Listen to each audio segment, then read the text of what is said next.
Hello humans, welcome to The Frontline, a leadership and business podcast brought to you by Peregrine Corporate Services, an Isle of Man-based fiduciary provider. My name is Martin Hall, and thanks for listening. In this podcast, we chat to an array of business leaders from different sectors to learn more about them, their market, skill sets and knowledge. We hope you enjoy. Today I'm joined by Sharon. Sharon, welcome, and thanks for sparing us a little bit of time. Thanks, Martin. Nice to be on. Cheers. Thanks for asking. No, pleasure. So perhaps provide our listeners a little bit of background where you grew up, your early years. Oh, okay. Well, I'm Manx, so I was born in the Isle of Man and grew up in Ramsey, and went to Albert Road School, which is now a car park. It's demolished. But when I was 9, I suppose for me growing up, I'd really enjoyed art. I loved drawing, and I thought that my uncle was an architect. I thought, well, I'm going to be an architect. So from a very young age, I sort of had a career mapped out. I was going to be an architect. So when I was 9, my parents divorced, and that was pretty sort of catastrophic from family point of view. It was so we ended up living separate to my dad, and it meant that going through school, I still had this idea I was going to be an architect, and I took all my A-level options around doing physics, maths, but art, which was quite an unusual subject choice, and the school was very kind to facilitate it even back then. But on my 18th birthday, my dad stopped. That's my birthday, so it's in April, and that's in the middle of the academic year, and you take your exams later, and that's when the court order ran out, and I think maybe money was tough or whatever, so that meant I couldn't go to university. So I was always quite I think resilient from being brought up single by a single parent, and so I was head girl, and so I left school with really can I say crap A-level results, because I just gave up basically.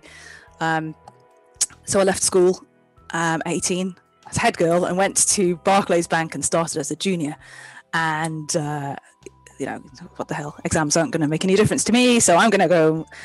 And I realized pretty quickly that starting as the office junior, going out and doing the girls shopping and cleaning the safe and doing all those sorts of chores, the only way to kind of get up any career from that, because it gets old pretty fast, you sort of decide after about a week, well, I'm not going to spend my life doing this.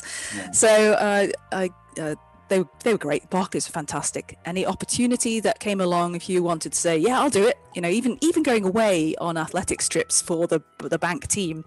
Right.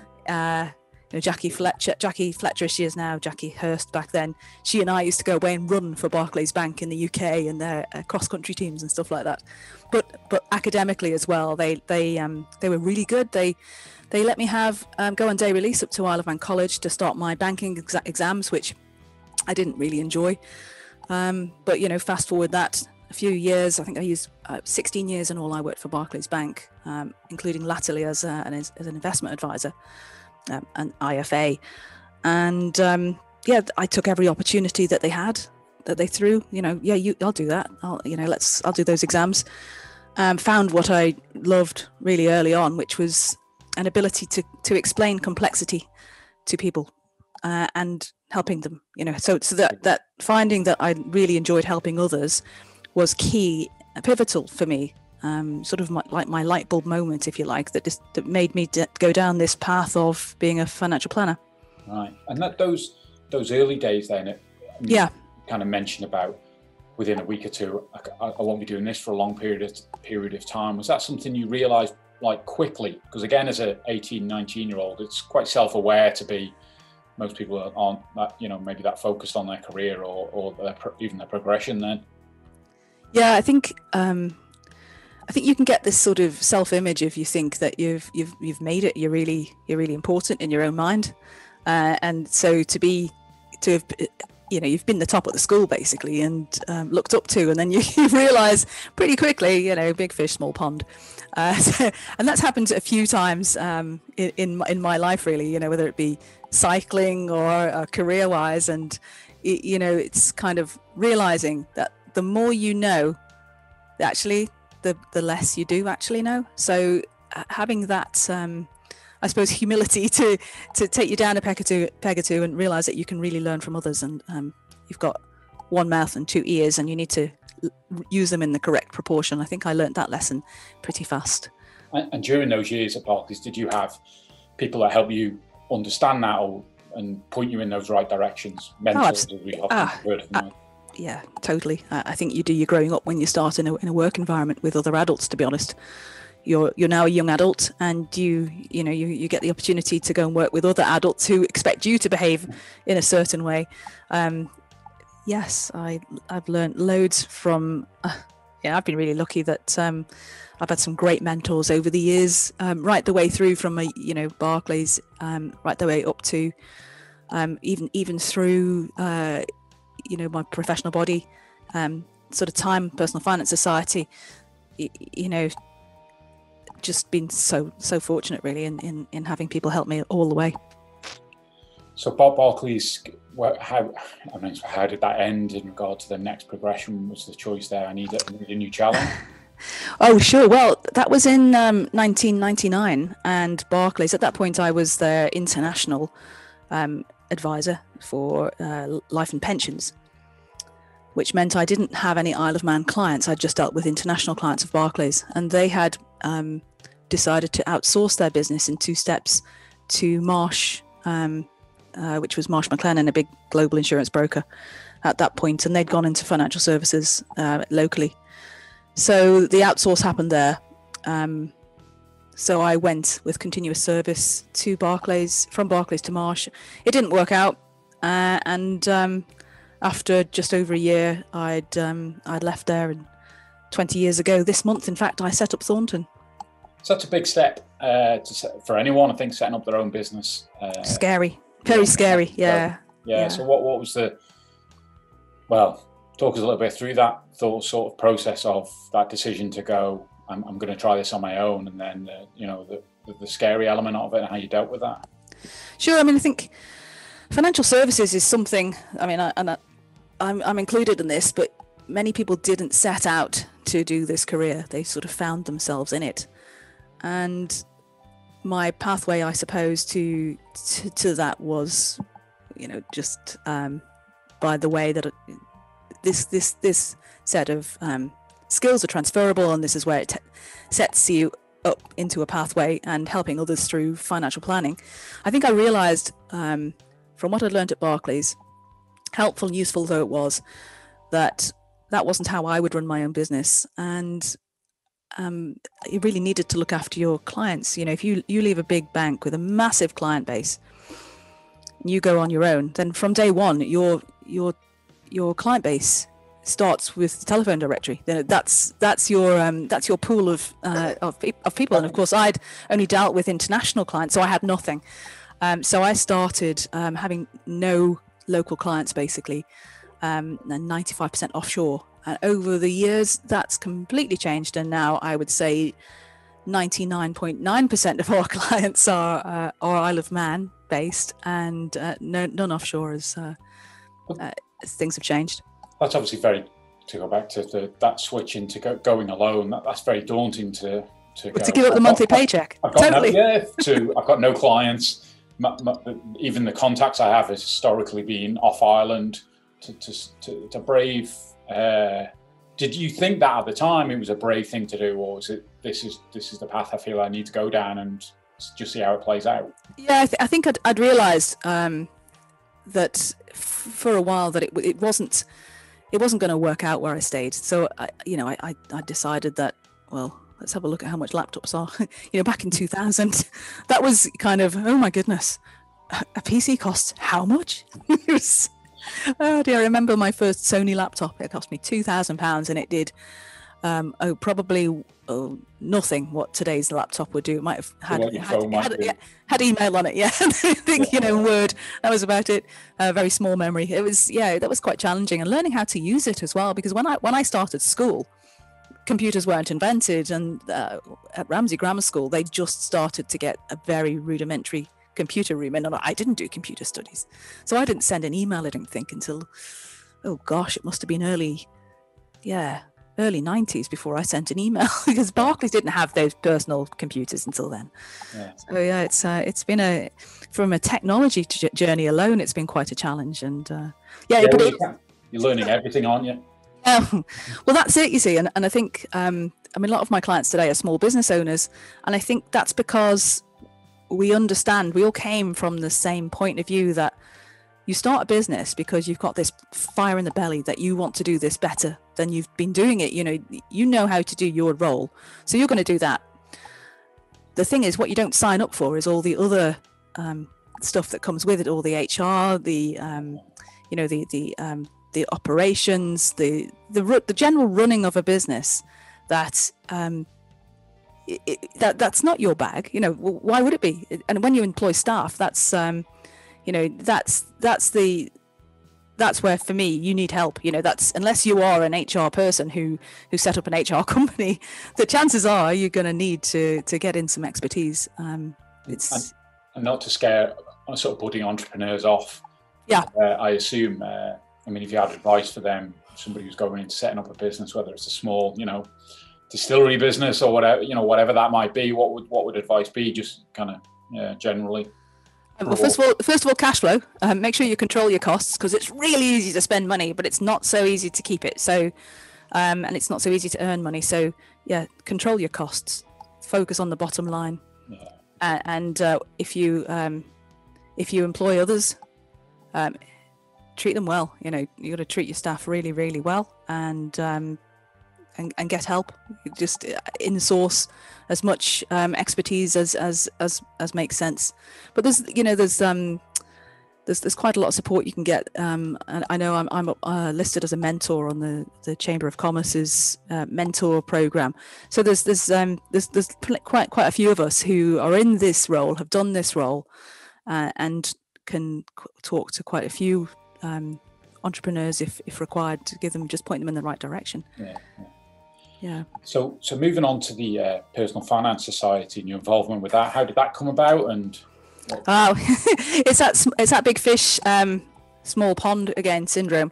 So let's see. I met Jules pretty late on. I was 38 when I met Jules, and he and I had Luke just before I was 41. Our son. So he was born in 2007, and if you've got small children, you will know that there's only so much TV you can watch. And if you have a good baby, what are you going to do? So Luke was a brilliant baby. He's still a good boy, actually. So, so whilst he was, went to bed, I would study. So I did all my chartered exams. And so by the time 2009 came around, I was chartered, and I thought, I know, I'll go to the annual Personal Finance Society conference, because there was no local CPD here, continuing professional development. We were members, because we're part of the same professional Chartered Insurance Institute body. They didn't provide enough relevant learning, I thought, for my field, which was financial planning. So I went across to London with Jules, and at the AGM, because it was held at the same time as part of the conference, I stuck my hand up and said, "Excuse me, is there anything you can do about getting some?" Because they had lots of regions, and the Isle of Man wasn't one. If I wanted to go to the PFS events, I had to go to Haydock Park, which means getting on an aeroplane back in those days. So the CEO, who was a woman, Faye Gardard back then, she said, "Oh, well, do you know, how many members have you got there?" I said, "I don't know, 130, something like that." She said, "Oh, I think we could probably start an Isle of Man region. Would you run it?" "Oh, okay." So that was how it started. So 2009, we set up the Isle of Man region of the Personal Finance Society. I ran that for 3 years. Kindly, John Hockney took over the reins for me here, and did a much better job, actually. And so I got recruited onto the national board in 2012, and I've spent a marvelous and fantastic opportunity time, to be on that board. I was president in 17-18, which was a huge honor, the sort of you say that, what's that behind you? Oh, that's my career. To have been at the top of that profession was just such an honor. It really was. Get to speak at the national conference, which was at the NEC in front of a couple of thousand people. That was probably the most nervous thing I've ever done in my life. I even managed to get in my presentation a shot of the TT, so that was because you can if you're from the Isle of Man. But no, to realize that actually you ask about financial advisors, anybody, and you'll know that there's a public trust issue. And so the whole purpose of a professional body, as a distinct difference to what a trade body does, is that the professional body is there to represent the consumer's interests. So if they find that their members are acting against what they should be doing, the strap line is standards, professionalism, trust. And if you don't adhere to those, and you've signed up to the code of ethics and you're not adhering to those, professional body will have an issue with it, and they would be very unlikely to want to reissue your statement of professional standing, which is your annual practice certificate. So that's for us, that's been a great goal, has been to drive public trust and confidence in the profession, and that means calling out bad behavior when it happens. That doesn't mean it's a secondary regulator, but it does have a distinct difference to a trade body, which is there to represent its members. Where do you think, you mentioned the distrust there, or this element, so where do you think that emanates from? Just the naughty ones, if that's the right term? Well, as everything, it's always a small minority, one rotten apple, that spoils it for a lot of incredibly great professionals that there are. But oh dear, IFAs do like to shoot themselves in the foot, especially in the UK, by going onto Twitter and shouting out bad behaviour. It's like, oh, that's really good. That's the last thing you would do. There are pathways to report bad behaviours, and we've been involved, my company, quite a lot in helping consumers find the right pathway for assistance. But the pathway is, it's the ombudsman, the Office of Fair Trading, or it's the regulator. But I mean, quite often it's just pointing people in the right direction. Being that signpost. Yeah, or the, not whistleblowing exactly, but being seeing things like scams. I mean, to be honest with you, our regulator here, you'll have seen the headline a couple of weeks ago for a financial advice firm getting fined for inappropriate behaviour and misbehaving. Well, that the regulator has caught them and has dealt with it, and that they have, admitted that they've done wrong. I mean, that's the whole point of being regulated. At least there is consumer protection. Whereas for people who go online, or even who get cold called. I mean, my mum was asking me just yesterday, I keep getting cold called for these people. Do I want to buy this and that and the other? I said, Mum, put the phone down. Your daughter's a financial advisor, for goodness sakes. Why are you asking me this? I would tell you if you needed something, But vulnerable people, they will answer a telephone call. They'd be really worried because so many people have hang-ups about money, and older people, particularly, have grown up in much less times of opportunity than today's generations, and so we all have this acceptance and almost fear of authority. And if somebody, a lot of boiler room scams on telephones they're all playing on people's fear, but also pride, preying on pride.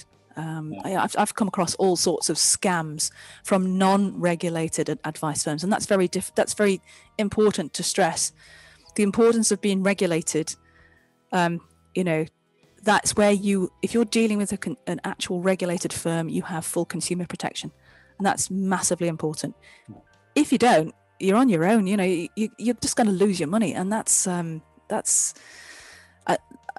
can't speak any higher of in praise of our local regulator, because they have a really tough job, because it's such a small community and everybody knows each other.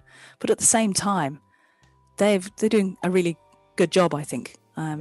I'd like to see them do more to I think there's opportunities there for almost a regulatory sandbox, because we do have this fantastic reputation internationally of having strong regulation. Why wouldn't we, use that to promote economic opportunity by working hand in hand with the profession?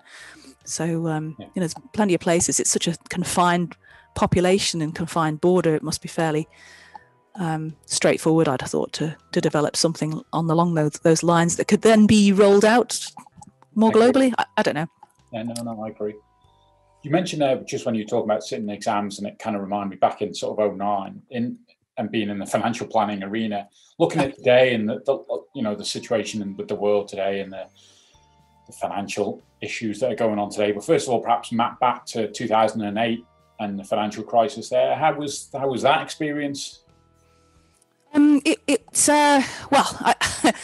It wasn't great, obviously, and you have a lot of worried people. But I think I realised back then that, that was my second crash, because I'd started the firm in 2000, so we'd already had the tech bubble. You're too young to remember that, aren't you, Martin? No, I remember. So we'd had that, and this. Then we had the financial crisis, and now we've got the COVID crisis. And I think the important thing very early on is to realise that no one can predict the future, and especially now, markets can remain volatile much longer than you can remain solvent. And I think that the stressing of that important information to investors who are panicking because they see the value of their money having fallen is it can't be understated. It really can't. It's overstated. It's dead important anyway. Yeah. It's really important to point out the longevity of a plan. And if you're in regulated, diversified, and funds that have liquidity, then you shouldn't panic. You shouldn't sell at the bottom, which is what the herd typically do. I'd imagine panic's a big common word in that or don't panic, more importantly. Yeah, but I suppose for me, the outcome of 2009, 2008, 2009, sort of after that, getting the chartered bit was, I realised obviously that I needed to know more, and I think that's important to anybody. It's lifelong learning these days, and I learned from there that although I was a chartered financial planner, I didn't actually do financial planning. So that for me was a great big change in what we did by going from being investment advisors solely to doing holistic financial planning. And what I mean by that is it's a life with purpose first, money second. So it's actually figuring out a whole journey mapped around using cash flow forecasting, but actually finding out what's the money for. I mean, that's the real important thing. And I think I touched on it just earlier. Most people have an issue with money. I mean, for example, do you remember that term where they taught you all about, at school? Go back to school. When they taught you all about bonds and equities, do you remember that term? Yeah. Oh, go on. Well, it didn't happen. Oh, sorry. It didn't happen. So for most people, they get thrown out into life without any training whatsoever on how to use money, and it surrounds us everywhere, doesn't it? Money. It's it affects where we grow up, where we send our kids to school. It affects what we have for dinner, where we go out and eat, where we go on holiday, but our daily lives as well. Everything is all around decisions made with money, and yet we have no training how to use it, no financial capability, little beyond what Junior Achievement, that fine organisation, do. So we could do more here. We probably do more here than the UK to help financial capability in schools, for sure. I was going to say, would you see that as part of, whether it's part of the curriculum or yes, certain days dedicated to it? Yeah, you would. Okay. Yeah, absolutely. I'm going to meet Sue Cook at some point this year, before the end of the year, hopefully, and we're going to see if we can share a bit of good practice. I'm looking forward to that. And sort of back to that, for the crisis elements that go, the world we live in, like 2008 and at the moment. Yeah. Maybe the older generation, they're coming into retirement and they've got a pot of money and markets are crashing. How do you know? Obviously, they're difficult situations to manage because people have saved all their lives, and it's this moment they're kind of diving into their money to use, and the markets are tumbling. Is that again just about management of this is not a short-term blip, but just again managing the client's expectations around that? Yeah, sure. And when you're doing lifestyle financial planning, what it tends to show is, you plan for what's your client's life, and how much does it cost, and how long can you keep that life going without needing to access your investment. Yeah. So if you've got a decent cash buffer, then most people are able to, they know that they've got enough money to sleep at night and enough to something to get up for in the morning. So if you've got a good life that you can afford and enough money to sleep at night, then we don't, our phone isn't ringing off the hooks when markets crash at all. It's our clients all have visibility and knowledge of what their plan is, and they know that they're on track to achieve what they want, and they know they've got enough. That's planning 101 in anything. But in financial planning, that's what we do.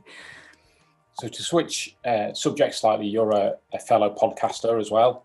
Oh yeah. Island Influencers. Where did that idea come about, and how's that going along? And are you enjoying it? And yeah, well, so when I left, when I stepped down as off the board in the UK for the Personal Finance Society, I started in my year a financial planning practitioner panel for the UK. So I've just stepped down from that now for the last, having run that for a further through 2 years from that.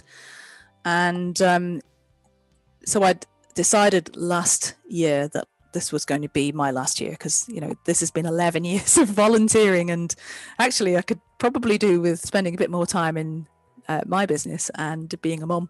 So, and I'd like to keep fit as well, but there's just so many hours in the day. So, and someone said, well, you'll just be bored, won't you? I said, no, I don't think so. I've got plenty to keep me busy. Well, what about this? And it was a good friend of mine, Adam Owen, who was actually, he's just stepped down as he was a fellow board member. I've now engaged him as a consultant to Thornton, actually. And he suggested that I did it because he just thought, the whole island, it's such a great community with so many. It never ceases to amaze me, the quality of people that we have here in such a small population. It's hardly surprising that we punch above our weight in so many areas. So to me, that's been a journey of self-discovery, meeting others, learning what makes them tick, but also finding out about what they do in the community, but why they do it. It's too easy to be negative. So the whole point is to, I suppose, encourage public trust and confidence in the great Isle of Man community, and there's lots of other things that are going on to support that objective, which is great. There can't be enough of them, really. Yeah. There's enough naysayers and negative numpties on Twitter to to kind of try and detract from the message of, actually, if you put a smile on your face, things can look a lot different. And and a guest of mine said recently, remember to look up. Absolutely. So if we, it's amazing what your attitude alone, by shifting that attitude, can make you accomplish much better things. And I presume you're getting that from the podcast. You're seeing those. Oh yeah, I learned something from everybody. It's been brilliant. Yeah. Yeah, that's fun. That's what I find with all the podcasts I do. That same of just learning off other people that get that free time. We were saying before we started, weren't we, how it's quite different to be on the receiving end of the questions. Yeah. I'll stick to this side as far as you. So outside of work, I mean, I know we crossed paths a number of years ago through cycling. You generally, for getting out of work, de-stressing, is that, how do you deal with that? Exercise. I've always been keen on sport ever since I was a kid. Mike Bolton was my teacher at Albert Road School, and he started Northern Athletic Club. So I started running from a fairly early age, and it seemed I was quite fast. According to Mike Williams, who was a cycling coach of mine, he said I had fast twitch muscles. I don't know what that means, but anyway. So I was really into athletics. I represented the Isle of Man in the first Island Games in 1985. Okay. Yeah, it was fun, but I realised pretty early on, big fish, small pond. And my sister said, "Oh, do you know a great motto, Sharon, for sport is if at first you don't succeed, change your sport." So I tried. I enjoyed hockey because I was fast. Not terribly skillful because I'm left-handed, so I had a really good reverse stick, but I couldn't. That was fun. And I loved hockey because I think more because you spent more time in the pub afterwards than you ever did on the pitch. But yeah, I found my great love eventually via keeping fit for hockey, going to running, then to swimming. It was triathlon basically. Triathlon was fun, but again, it's so much training time. We sponsor Will Draper. He's just gone pro as an elite triathlete, which is brilliant news. But having the time to train for those sorts of things, and this was probably 98 by this point. Having all that time and run your business, I had to concentrate onto one sport, and that led me to cycling, and that's always been my biggest love, cycling. And I think the best thing about cycling is that you can go out with your mates, you can have a good chat, you can stop, go to a cafe, you can have a big fat scone, and then you can get back on your bike and ride home, and you're not sick, because if you were running, obviously you couldn't stop and eat, because then you would, so. Yeah. And it's guilt-free. Guilt-free, burning the calories, yes. That's brilliant fun. I have to say, the road biking is becoming a little less enjoyable because there are, let's say, a number of I don't know.